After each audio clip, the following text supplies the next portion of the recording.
Since President Barack Obama took office in January of 2009, the Environmental Protection Agency has issued nearly 3,000 new final regulations.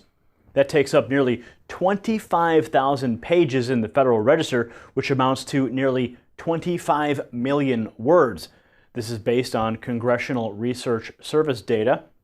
By comparison, the famous Gutenberg Bible, published in 2 volumes in the year 1455, contains some 1,280 pages with 646,000 words.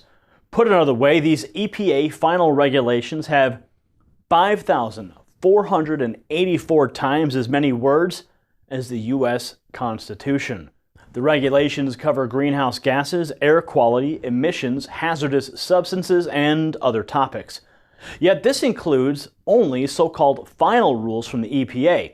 In addition, the Federal Register publishes proposed interim rules, corrections notices, and draft of final rules, among several other things.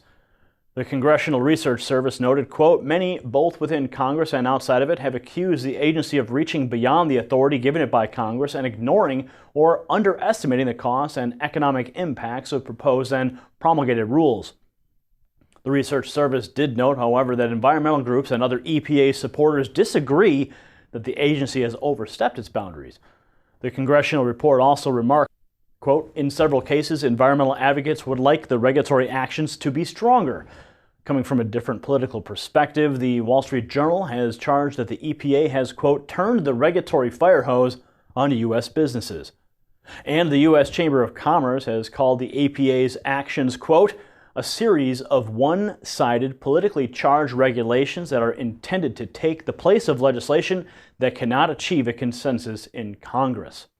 That last remark perhaps best describes the problem. But what's missing here is that the problem does not just involve the EPA. It involves every one of the dozens upon dozens of federal agencies that are part of the obscure federal rulemaking process. That process, in effect, is like having another Congress operating in the shadows. Beyond the 25 million words funneled through the rulemaking process by the EPA, many more proposed rules, including new regulations and amending existing ones, flow through the process virtually nonstop from all federal agencies. Yes, a number of the agencies are required to have public comment periods to involve the citizens, but it's anybody's guess what effect the public's involvement really has against such an ongoing tsunami of new rules. EPA rules have often caused major headaches, especially since each state also has environmental laws of their own. And even if some of the regulations make sense, figuring out how to comply and still make industrial activity cost-effective can be a nightmare in itself. Moreover, such a rules regime can make production so costly that new factories and jobs never come into existence, or existing factories find it too costly to expand.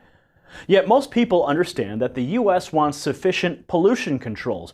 In China, uncontrolled industrial emissions have created an air pollution nightmare, and under free trade agreements, nations like Mexico and China have been allowed to open manufacturing facilities which openly pollute in ways that the U.S. would never allow.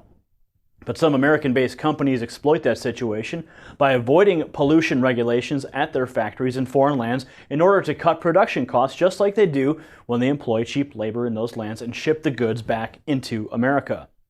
Above all, this massive EPA rulemaking is simply part of the greater problem of the often obscure but gigantic federal rulemaking process.